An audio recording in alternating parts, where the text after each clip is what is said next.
അപ്പോൾ രാവിലെ നേരത്തെ എണീറ്റ് നോക്കുമ്പോണ്ട് നല്ല മഴ. ട്യൂഷന് പോകാനുള്ള സമയം അയക്കുന്നത്. അപ്പോൾ പിന്നെ എൻ്റെ ഇപ്പോൾ കാറിൽ കൊണ്ടാക്കി തന്ന്. പിന്നെ ട്യൂഷൻ കഴിഞ്ഞ് വന്നപ്പോഴത്തേനും എൻ്റെ അമ്മയും എൻ്റെ അനിയത്തിയൊക്കെ ഇവിടെ റെഡി ആയിക്കുന്നുണ്ട്. ഒന്ന് മമ്മൻ്റെ വീട്ടിലേക്ക് പോകാൻ വിചാരിച്ചിരുന്നു. അപ്പോൾ ഇറങ്ങിയപ്പോഴോ നല്ല മഴ കൊള്ളാതിരിക്കാൻ ഓട്ടോയിലാണ് കയറിയെങ്കിലും എൻ്റെ മേത്ത് ഫുള്ളും വെള്ളം. പിന്നെ മഴക്കല്ലേ, പോണ വഴിയൊക്കെ വെള്ളം കയറാനായിരിക്കും. പിന്നെ ഇതൊക്കെ കണ്ടില്ലേ, എവിടെ റോഡ് ഏതാ തോട് ഏതാന്ന് അറിയാൻ പറ്റാത്ത അവസ്ഥ. അപ്പോൾ പിന്നെ ഇങ്ങനെയുള്ള റോഡ് കൂടി പോകുമ്പോൾ നമ്മൾ പ്രത്യേകം നടുവ് കൂടി തന്നെ പോകാൻ ശ്രദ്ധിക്കണം. പിന്നെ മമ്മൻ്റെ വീട്ടിലെത്തിയപ്പോഴോ ഓല അവിടെ ഉണ്ട് ബിരിയാണി തിന്നു. അങ്ങനെ പിന്നെ ഒന്നും നോക്കിയില്ല, നല്ല അടിപൊളി ബീഫ് ബിരിയാണി തന്നെ അങ്ങോട്ട് കഴിച്ച്.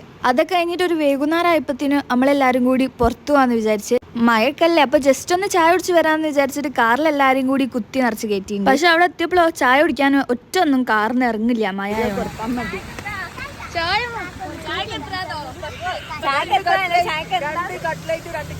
എല്ലാരും ചായ വാങ്ങാൻ ഇനിയും ഉമ്മനെയാണ് വിട്ടത്. പക്ഷെ അമ്മക്ക് അതിന് മടിയായിട്ട് നമ്മള് ഐസ്ക്രീമിലേക്ക് ഒതുക്കി. അപ്പോഴാണ് എല്ലാരും ഒന്ന് കാറിന് ഇറങ്ങി വന്നത്. അങ്ങനെ പിന്നെ ഓരോരുത്തരും ഓരോ ഫ്ലേവറിലെ ഐസ്ക്രീം, പിന്നെ എല്ലാരും വാങ്ങി കഴിഞ്ഞിട്ട് ഞാൻ ഇതുവരെ എന്റെ ഫ്ലേവർ ചൂസ് ചെയ്തു. അങ്ങനെ കുറെ നേരം ആലോചിച്ച് നിന്നിട്ട് ഞാൻ ലോട്ടസ് ആണ് വാങ്ങിയത്. കുഴപ്പമൊന്നുമില്ല, ടേസ്റ്റ് ഒക്കെ ഉണ്ട്. അത് കഴിഞ്ഞിട്ട് പിന്നെ നമ്മൾ ഒരു സെൽഫി ഒക്കെ എടുത്ത് വീട്ടിൽ പോകാന്ന് വിചാരിച്ച് നിൽക്കുമ്പോൾ പിന്നെ എല്ലാവർക്കും ഹൈലൈറ്റ് മാൾ പോകണം. പിന്നെ കാറിന്റെ ഉള്ളിലാണെങ്കിലോ അവിടെ ഇവിടെയൊക്കെ ആയിട്ട് ഫുള്ള് കൊടകളാണല്ലോ. മഴ ആയതുകൊണ്ട് തന്നെ ആർക്കും ഇപ്പൊ ബീച്ച് വേണ്ട തോന്നുന്നു. ഹൈലൈറ്റ് മാളിലേക്ക് കയറാനൊക്കെ ഭയങ്കര ബ്ലോക്കാണ്. അതുകൊണ്ട് തന്നെ നമ്മൾക്ക് നേരത്തെ അറിയാവുന്നതുകൊണ്ട് നമ്മൾ വേഗം ബിസിനസ് പാർക്കിൽ കൊണ്ടുപോയി നിർത്തി.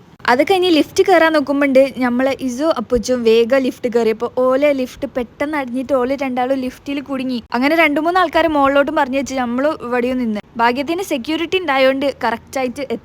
ഓല് 2 ആളാണെങ്കിലോ നല്ല പേടിച്ചു വയ്ക്കിന്. പിന്നെ വലപ്പുറം വേറെയും 2 കുട്ടികളെ ലിഫ്റ്റിൽ കുടുങ്ങിയിട്ടുണ്ടായിരുന്നു. അങ്ങനെ പിന്നെ ഓലെ പാരന്റ്സിന്റെ അടുത്ത് ആക്കി നമ്മൾ പിന്നെ ബിസിനസ് പാർക്കിൽ പോയിട്ട് 2-3 ഫോട്ടോ വീഡിയോ ഒക്കെ എടുത്തിട്ട് വരാൻ വിചാരിച്ചു പോയി. അങ്ങനെ അതൊക്കെ കഴിഞ്ഞിട്ട് നമ്മൾ നെസ്റ്റോയിലേക്ക് കയറിയപ്പോൾ ഗൈസ് എല്ലാ വണ്ടിമേലും മുകളിൽ കുറെ കളർഫുൾ റെയിൻകോട്ട് ഉണ്ട്. കാണാൻ തന്നെ നല്ല രസമുണ്ട്. നെസ്റ്റോ കയറിയപ്പോൾ ഇവരെല്ലാവരും ഓരോരോ സ്ഥലത്തു നിന്ന് ഓരോ സാധനങ്ങൾ ഇങ്ങനെ എടുത്ത്. പിന്നെ ഇതിപ്പോൾ നിങ്ങൾ കാണുന്നത് ഈ ഒറ്റ ട്രോളിയിൽ 3 ആൾക്കാരെ ബില്ലുള്ള സാധനങ്ങളാണിത്. കണ്ടില്ലേ, നമ്മൾ 3 ആൾക്കാരെ സാധനങ്ങളും ഒറ്റ ട്രോളിയിൽ അഡ്ജസ്റ്റ് ചെയ്യണേ, അല്ലാതെ ട്രോളി എന്തി കൊണ്ടുപോകാനുള്ള മടിയോണ്ടൊന്നും. പിന്നെ നമ്മൾ ബില്ലൊക്കെ കൊടുത്ത് കഴിഞ്ഞിട്ട് നമ്മളൊരു ഐസ്ക്രീം വാങ്ങിയിരുന്നു. അതിന് സ്പൂണ് വേണ്ടിയിട്ട് നമ്മൾ കസ്റ്റമർ കെയറിൽ പോയപ്പോൾ നമുക്ക് ആകെ 2 സ്പൂൺ വന്നിട്ടുള്ളൂ. ബാക്കി ഒന്നും ഒരു ഫോർക്കാണ് തന്നത്. ഫോർക്ക് എന്തിനാ ഐസ്ക്രീം തിന്നാനേന്ന് എനിക്കൊന്നും മനസ്സിലാവില്ല. പിന്നെ ഫുഡ് കോർട്ട് പോയപ്പോൾ ഐസ്ക്രീമിന് അവിടെ അടിയേനും. ഓരോരുത്തർ ഓരോ സ്ഥലത്തേക്ക് പിടിച്ചു. ഞാൻ പിന്നെ എല്ലാത്തിൻ്റെ നടുവിലായതുകൊണ്ട് എനിക്ക് കറക്റ്റായിട്ട് കുറേ കിട്ടണമുണ്ട്. പിന്നെ നമ്മൾ നെസ്റ്റോന്ന് വാങ്ങിയ ടീ കേക്ക് പൊട്ടിച്ചതാണ്. പക്ഷെ സ്പൂൺ ഉണ്ടേനു, അതൊക്കെ എൻ്റെ അനിയത്തി കൊണ്ടുപോയി നിലത്തിട്ട്.